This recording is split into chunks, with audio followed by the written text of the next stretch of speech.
Monsieur, dame, bonsoir. Merci d'avoir choisi la télévision Dunia pour vous informer. Du retour des coupures d'électricité et de délestage qu'on observe depuis pratiquement 3 jours dans la ville de Niamey, entraînant ainsi des sentiments de frustration et d'incompréhension, voire d'inquiétude du consommateur lambda. C'est une circulation fluide et des conducteurs totalement à l'aise au volant de leur voiture. Page inter de cette édition. Voilà Hugo Chavez quand il s'agit de parler en public.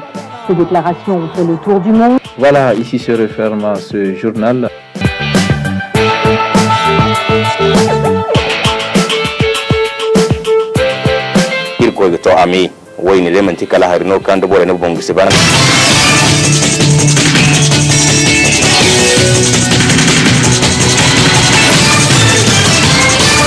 À la une de l'actualité, les deux envoyés spéciaux de RFI à Kidal, Ghislaine Dupont et Claude Verlon, ont été enlevés et assassinés ce matin à Kidal, dans le nord du Mali. Ils ont trouvé la mort alors qu'ils étaient en reportage.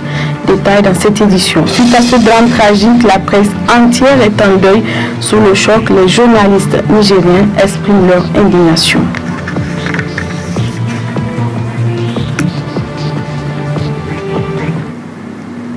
Voilà pour le sommaire, messieurs, dames, bonsoir. Ravi de vous retrouver pour cette nouvelle édition d'information sur la télévision Dunia. Je vous le disais, les deux envoyés spéciaux de RFI à Kidal, dans le nord du Mali, ont été assassinés par un groupe armé. Ils ont trouvé la mort alors qu'ils étaient partis réaliser un reportage. Les circonstances de l'enlèvement et de l'assassinat des deux journalistes avec leur de matos. 3 mois après la présidentielle malienne, Ghislaine Dupont et Claude Verlon étaient de retour à Kidal. Ces professionnels aguerris préparaient une opération spéciale de RFI qui devait délocaliser son antenne au Mali jeudi prochain. Samedi, à la mi-journée, ils quittent le domicile d'un représentant touareg qu'ils venaient d'interviewer lorsqu'ils sont enlevés. Ambéry Agrissa a partiellement assisté au rapt. J'ai entendu un seul coup de feu, et apparemment tiré en l'air.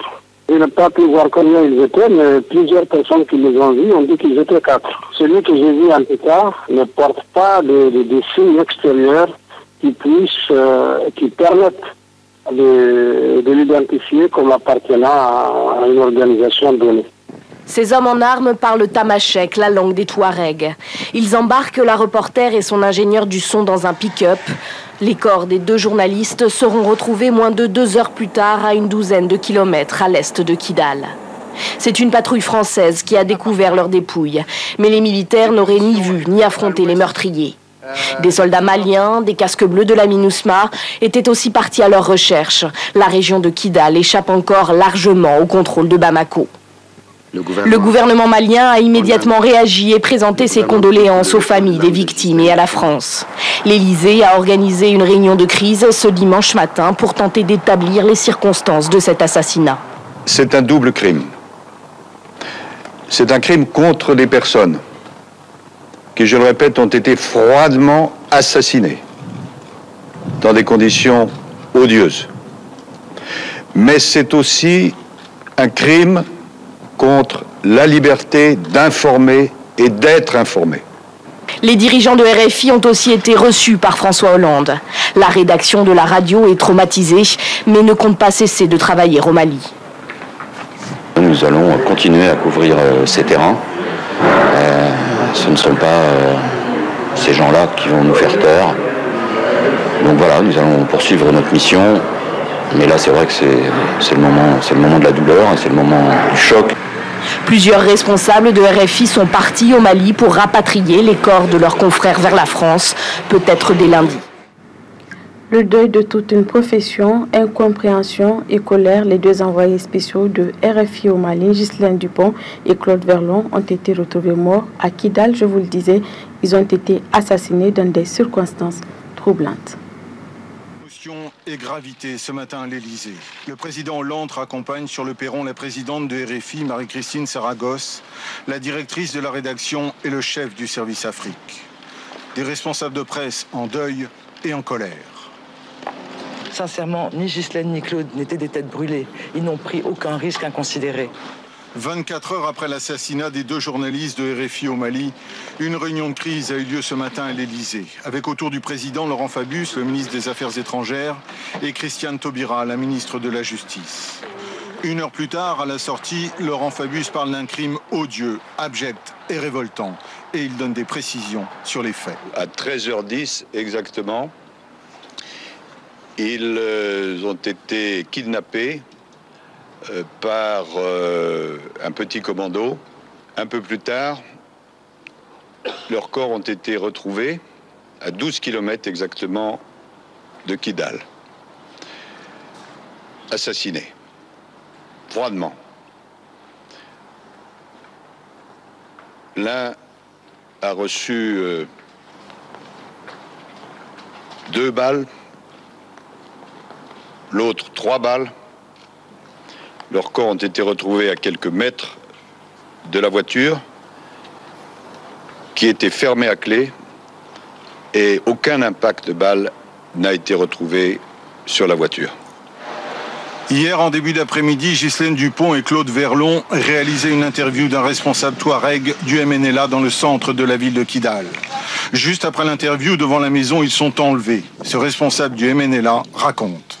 J'ai vu une voiture, une pick-up, garée à côté de la leur. Il y avait un monsieur qui avait une arme. Il a immédiatement braqué sur moi et il a dit « rentre, rentre ». Peu de temps après, ils ont démarré avec les deux journalistes. Ils ont démarré en trompe. Apparemment, le commando était composé de 4 personnes. Ils parlaient touareg et ils avaient le visage dissimulé. Par la force, ils placent Ghislaine Dupont à l'avant du véhicule et Claude Verlon sur la plage arrière. Les ravisseurs quittent la ville et s'enfuient en direction de l'Est. Immédiatement, l'alerte est déclenchée. 2 hélicoptères français décollent de Thessalite à 250 km au nord. L'armée malienne, des soldats de la MINUSMA et des patrouilles de soldats français lancent les recherches. Les 2 corps sont retrouvés 1 heure plus tard. Les terroristes poursuivis ont-ils paniqué? Voulaient-ils dès le départ tuer les 2 Français? Est-ce que cette action a un lien quelconque avec la libération récente des otages d'Arlit? Il est pour l'heure impossible de répondre à ces questions. L'émotion s'est emparée de la rédaction de RFI, visage fermé, au bord des larmes. Les journalistes de la radio ont regagné leur bureau dans une ambiance particulière. Professionnel chevronné, passionné par l'Afrique et amoureux du terrain. C'est le portrait que dressent ce matin les collègues et les confrères de Ghislaine Dupont et Claude Verlon. Depuis hier, leurs proches se réunissent spontanément au siège de Radio France Internationale, dont le logo a été recouvert d'un ruban noir en signe de deuil. On perd de copains, on n'arrive pas à comprendre, à accepter que la semaine prochaine ou dans 15 jours, leur chaise restera vide. Moi, Ghislaine, sa chaise, elle est derrière moi dans la rédac. Pour moi, c'est pas possible que c'est fini, quoi. J'arrive pas à comprendre. Les 2 envoyés spéciaux avaient l'habitude de travailler en zone de conflit. Leur professionnalisme est ce matin souligné par tous. Ghislaine Dupont était une très grande connaisseuse de l'Afrique, c'était un peu sa passion. C'était une journaliste têtue, opiniâtre, obstinée. Claude adorait le terrain et puis il adorait relever ses défis techniques, de monter des studios dans des conditions parfois très difficiles. Il était toujours très pressé, très inquiet, très perfectionniste. La radio a annulé l'édition spéciale Mali sur laquelle travaillaient Ghislaine Dupont et Claude Verlon, tout en réaffirmant ce matin la nécessité de ne pas abandonner le terrain. Il faut qu'on se batte, vous, nous, il faut qu'on se batte tous pour continuer à pouvoir couvrir les zones de guerre, les zones de non-droit. Sinon, à quoi ça sert? Aller faire des conférences de presse avec des gens en cravate? Notre métier, c'est ça notre métier. RFI a reçu des messages de sympathie du monde entier. Laurent Fabius est arrivé sur place pour présenter ses condoléances au nom du gouvernement. Suite au décès des 2 envoyés spéciaux de RFI, Ghislaine Dupont et Claude Verlon, un reportage à Kidal dans le nord du Mali, les journalistes nigériens réagissent. La presse entière est sous le choc. Ce crime contre les journalistes est un double crime. C'est un crime contre la liberté d'informer et d'être informé. Les journalistes nigériens expriment ici leur indignation. Nous étions en train de savourer la libération mardi dernier de 4 otages, ex-otages français par le président de la République, Issoufou Mamadou, quand subitement hier, nous avons appris le lâche assassinat de nos 2 confrères, qui sont Ghislaine Dupont et Claude Verlon, que je connais bien pour avoir sillonné les rues de Niamey. Donc je suis indigné, choqué. En fait, le mot me manque pour qualifier cet ignoble assassinat. Vous rappelez que ce n'est pas la première fois que de confrères chevronnés comme Guy-André Kiffer, comme Jean-Hélène et aujourd'hui Ghislaine et Claude sur le lieu de travail et qui sont en mission. Donc je suis vraiment indigné et vraiment peiné de la mort de ces deux confrères-là. Espérons que l'enquête qui a été confiée à la direction de renseignement intérieur par l'État français aboutira et qu'elle permettra de dénicher les responsables de ce ignoble assassinat. C'est vraiment un sentiment de tristesse qui m'anime aujourd'hui quand j'ai appris cette nouvelle. Parce que je me suis dit que, avant tout, c'est des êtres humains qui ont été victimes de cet assassinat. Et en tant qu'être humain, c'est toujours triste d'apprendre la mort de son prochain. Si en plus, des journalistes, l'histoire retiendra que ce ne sont pas morts pour rien. Ils sont morts dans le cadre de leur métier pour lequel ils ont choisi de vivre. Donc cela est vraiment une nouvelle assez triste que nous condamnons fermement. Et cela démontre une fois de plus que les journalistes sont toujours victimes d'intimidation et de menaces. Et déjà que l'année dernière, si vous vous rappelez, Reporters sans frontières a fait un rapport dans lequel le reporter a fait ressortir qu'un journaliste est tué tous les 5 jours à travers le monde. Voilà que le bilan de cette année risque encore d'être encore plus lourd.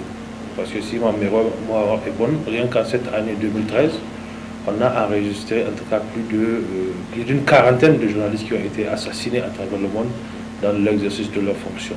Et l'assassinat de ces deux journalistes de RFI mais doit aussi, je pense, à mon avis, toucher aussi la sensibilité d'auditeurs de la radio mondiale qui écoutons RFI, qui écoutons Ghislaine Dupont depuis des années.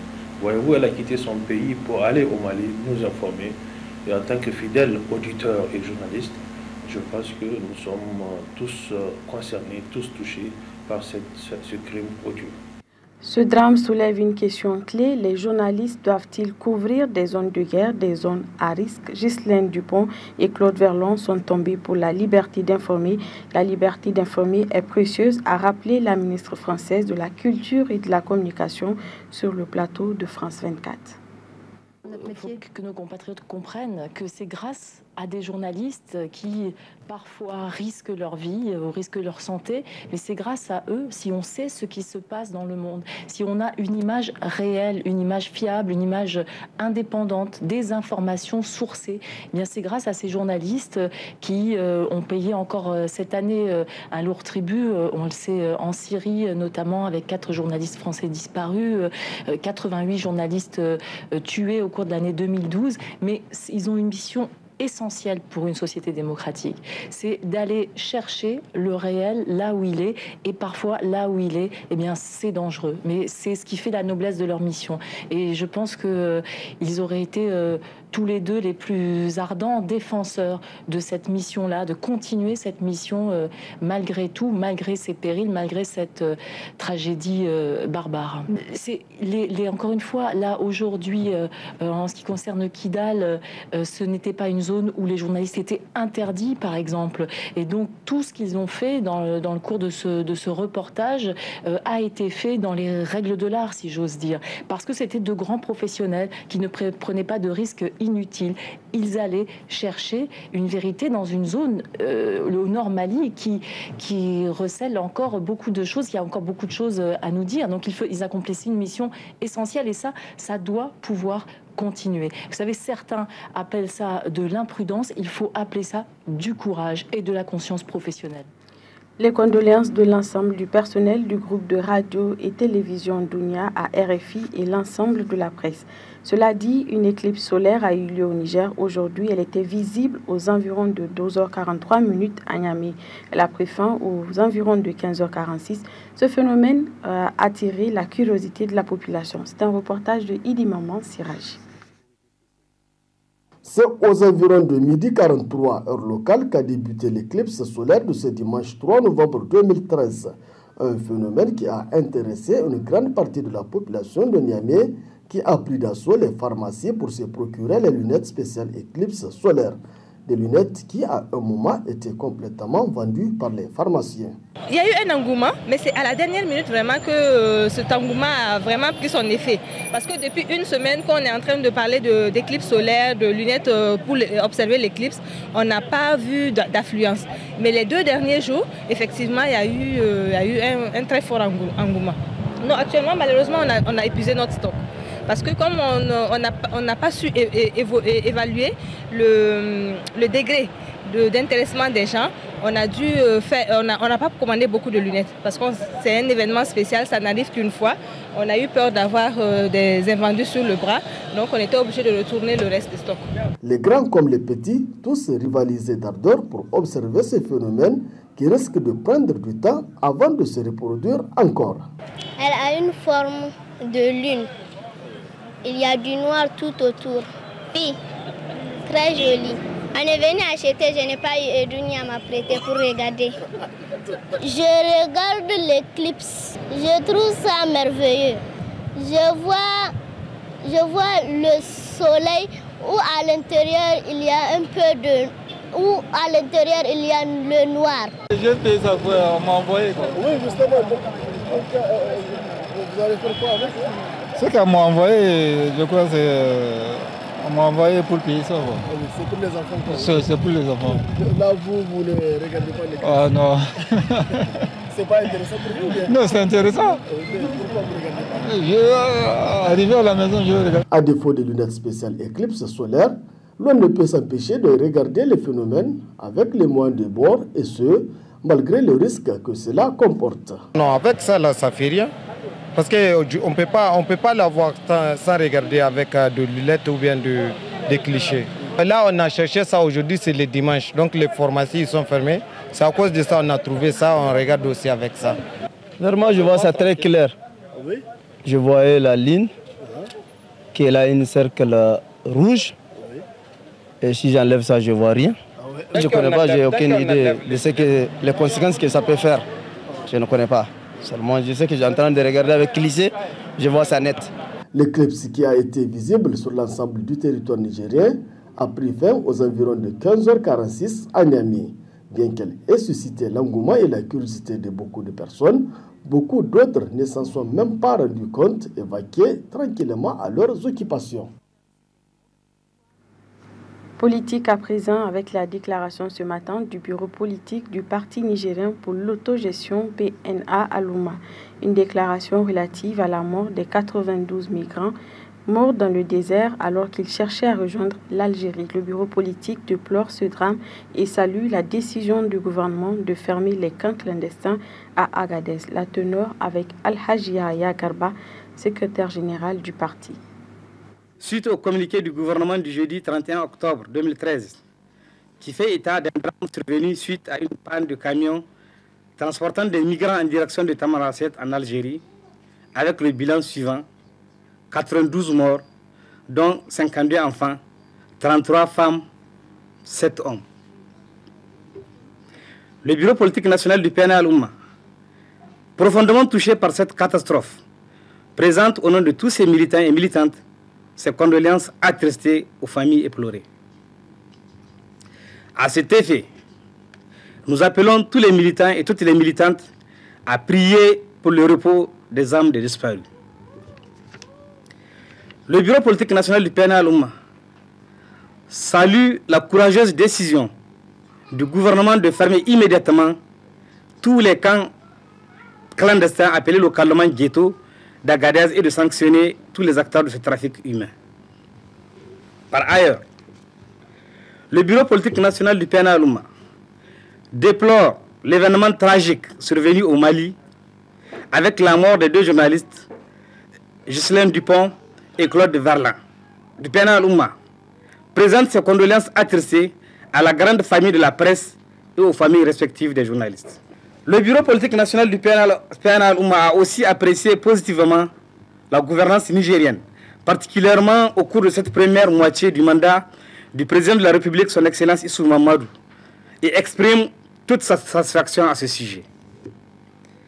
Le PNA Al-Oumma félicite vivement le président de la République, Issou Mahamadou, pour toutes les œuvres accomplies sous sa gouvernance, notamment les grands travaux d'aménagement et de bitumage des routes, en particulier les tronçons Tibiri-Dakoro, Niamey-Namaro-Farié et les voies d'accès du 2e pont de Niamey. La poursuite des travaux de construction d'une résidence universitaire de 300 lits et d'un amphithéâtre de 1000 places à la faculté des sciences de la santé. L'amélioration très significative au niveau de la santé. La mise en œuvre effective du programme 3N. L'embellissement et la modernisation de la ville de Niamey à travers le programme Niamey-Yala. Le lancement des travaux de construction de l'hôpital de référence, un établissement unique à son genre dans la sous-région. Le dernier grand succès, et non de moindre, c'est l'opération de libération des 4 otages français, enlevés le 16 septembre 2010 à Arlit. Ces 4 travailleurs de la Société française du nucléaire Areva viennent de recouvrer leur liberté grâce aux efforts déployés par le président de la République, son Excellence Issou Mahamadou. Les démarches qu'il a engagées jusqu'à l'obtention de la libération de ces 4 Français ont été reconnues et saluées par la communauté internationale toute entière, la communauté française et son président François Hollande, ainsi que les membres de la famille de ces otages désormais libres. L'aboutissement heureux de ces négociations démontre, une fois de plus, la perspicacité de notre diplomatie. De plus, ce résultat a permis au peuple nigérien de relever la tête avec fierté et de regagner sa place parmi les nations qui sont connues pour leur hospitalité légendaire. Par son implication directe dans cette libération des otages, le président de la République, Issou Mahamadou, a démontré à la face du monde qu'il est un homme de paix et de coexistence pacifique entre les peuples, au-delà de leur appartenance continentale, raciale, ethnique, religieuse et politique. Le PNA Al-Oumma ne serait pas surpris que le prix Nobel de la paix soit un jour décerné à son Excellence Issou Mahamadou. Félicitations à notre président, son Excellence Issou Mahamadou, et à tous les peuples nigériens, et aussi aux otages français qui ont recouvré leur liberté. Autre aspect de cette édition, les agents de la Banque agricole du Niger, Bagri, ont procédé hier au siège de la banque à un don de sang. Il s'agit pour la Bagri d'apporter une aide vitale aux malades qui ont besoin de ce liquide précieux. D'autres précisions avec Issa Mustafa. Donner son sang, c'est sauver une vie. Ce slogan, la Banque agricole du Niger, Bagri, l'a très bien compris, vu bien sûr son importance capitale pour les structures sanitaires du pays. Cette énième opération entreprise par la Bagri, au premier rang desquels l'administrateur provisoire de cette institution, qui souligne ici les réelles motivations de son institution bancaire, mais aussi lance un appel pour que cela serve de leçon. Nous avons l'intention non seulement de la continuer, de la renouveler, mais également de la faire au niveau de l'ensemble de nos agences, pour que nous puissions sauver des concitoyens qui peuvent être des parents, qui peuvent être des amis, mais qui sait, nous-mêmes nous pouvons être sauvés par nos propres sangs. Je crois que c'est un appel qui est lancé au-delà de la Bagri, c'est un appel lancé par les autorités, au premier rang desquelles donc la plus haute autorité de ce pays, pour aider les Nigériens. Et les aider, c'est dans tous les domaines. Et les aider à vivre ou à revivre en cas de difficulté, je crois que c'est une œuvre qu'il faut saluer. Chez le personnel de la Bagri, c'est un réel motif de satisfaction, l'envie et l'espoir de sauver une vie. Après ce don, je suis d'abord contente parce que là, je viens de donner mon sang et j'espère qu'il sera utile à quelqu'un qui en aura besoin un jour, que ce soit un parent, une personne inconnue, moi-même, on ne sait pas. En tout cas, je suis contente, je suis très fière. Là, je peux parler à mon nom et au nom de tout le personnel de la Bagri qui s'est mobilisé, et qui était vraiment très, très enthousiaste pour ce don de sang. Ça va être continuel. Certainement, il y en a qui sont empêchés. Mais au nom du personnel, nous remercions d'abord les bonnes volontés qui se sont manifestées pour ce don de sang. Et deuxièmement, il y a quelques-uns qui sont empêchés. Mais nous pensons que le centre de transfusion sanguine sera encore là, ou bien sera convoqué pour une autre opération de don de sang au nom du personnel de la Bagri. C'est un grand plaisir d'être là et je suis fière de ce que je suis en train de faire et j'espère que ça va aider une vie. Le Centre national de transfusion sanguine, à travers ses différents démembrements, mène convenablement cette opération mobile de don de sang et pense que la Bagri est un modèle en ce qui concerne cette action de bienfaisance. Les institutions, si toutes les institutions pouvaient faire comme la Bagri, je pense qu'il n'y aura pas de pénurie de sang à la banque de sang. Parce que tout le monde sait aujourd'hui, surtout vous les médias, vous savez que le sang que nous avons ne suffit pas à couvrir toutes les structures sanitaires du Niamey. Donc c'est pour ça que nous aussi, on se déplace chaque fois pour chercher des donneurs partout. Chaque jour, celui qui est chargé de la promotion du don de sang, il est par mois et par vous dans la ville de Niamey pour chercher des donneurs. Il cherche par-ci, par-là. À chaque fois qu'on demande de venir, on est là.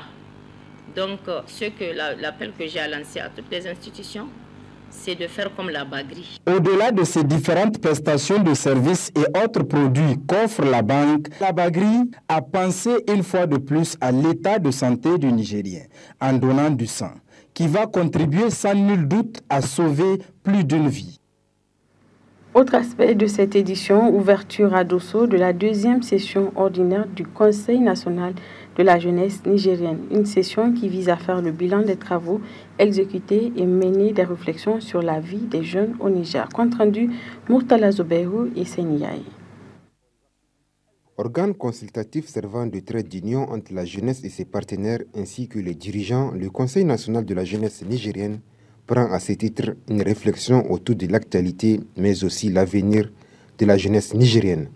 Comme point d'ordre du jour, pour ce deuxième congrès ordinaire après DIFA, sous la présence de Abdou Karim Dammala, ministre de la Jeunesse et des Sports, et en présence du représentant de l'UNICEF, du directeur général de la jeunesse ainsi que du gouverneur de la région de Dosso, à la tête d'une forte représentation des différentes directions régionales. Cette deuxième session s'ouvre au lendemain de ce drame de l'immigration dans le désert nigérien, événement qui, à ce titre, Abdou Karim Dammala avait demandé une fatia pour le repos de l'âme des disparus. Pour son allocution d'ouverture, le ministre de la Jeunesse et des Sports a placé cette session dans le cadre de la Renaissance du Niger dans un rappel pour plus de prise de conscience pour les participants. Le Conseil national de la jeunesse du Niger, placé sous la tutelle de mon département ministériel, est un organe consultatif et fédérateur de l'ensemble des associations et mouvements de la jeunesse du Niger. De ce fait, il constitue un instrument indispensable et stratégique de promotion du dialogue entre les institutions de jeunesse, d'une part, les partenaires de l'État, d'autre part.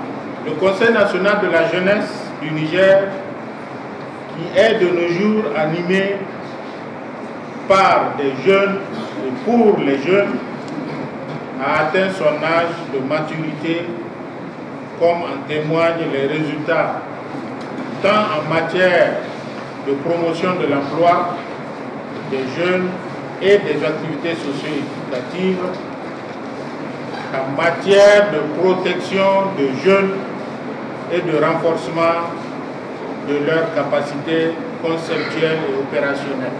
Comme vous le constatez, toutes ces actions contribuent résolument au programme de renaissance pour le Niger de son Excellence El Hadj Issoufou Mahamadou, président de la République du Niger, chef de l'État, qui affirme le rôle éminemment capital de la jeunesse dans la construction de l'édifice national et traduit dans la déclaration de politique générale de son Excellence, M. Brigitte Rafidi, Premier ministre, chef du gouvernement, mise en œuvre à travers le plan de développement économique et social 2012-2015, récemment adopté par le gouvernement. 3 jours durant, à Dosso, les 33 conseillers et leurs collaborateurs vont ainsi se pencher sur quelques mots qui minent la jeunesse nigérienne avec, en espoir, plus d'attention pour bon épanouissement de cette jeunesse. Sahel Tour, c'est un projet qui regroupe 3 artistes du Bénin, du Burkina Faso et du Niger. Ces artistes travaillent en commun pour la sortie d'un album en septembre 2014. D'autres précisions avec Ali Sissé Ibrahim.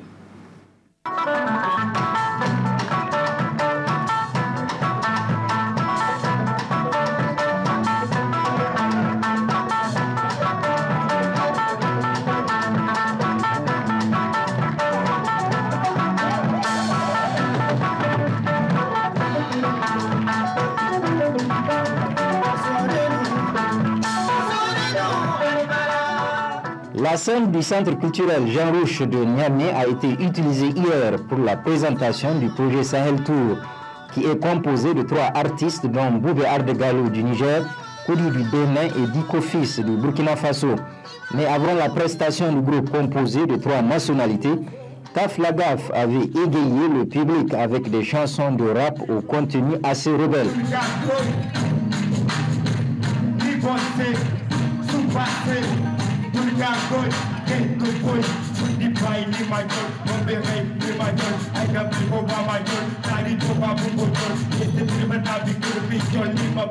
Puis ce fut au tour de Koudi, Boubé Ardegalo et Diko Fils de dérouler le contenu d'un album en phase de création qui aborde des thèmes d'actualité allant de la paix, de l'amour, de la mendicité et de l'immigration.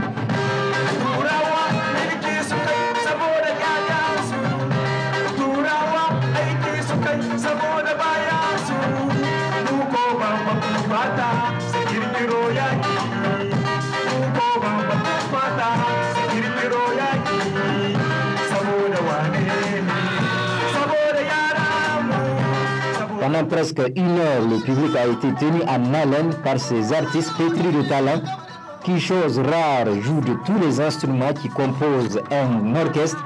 Avec le projet Sahel Caravan Tour, c'est des mélodies du Niger, du Bénin et du Burkina Faso qui s'entrecroisent dans un rythme percutant, servant les contenus des chansons qui tirent leur origine des problèmes de la vie quotidienne. C'est sur ces images que prend fin cette édition, mais avant de nous séparer cette information, les musulmans célèbrent demain le nouvel an musulman. Il s'agit de l'an 1435. À cette occasion, tout le personnel de la radio et télévision Dounia présente leurs meilleurs vœux aux musulmans du monde entier. Très bonne fête, bonne année et bonne fin de soirée.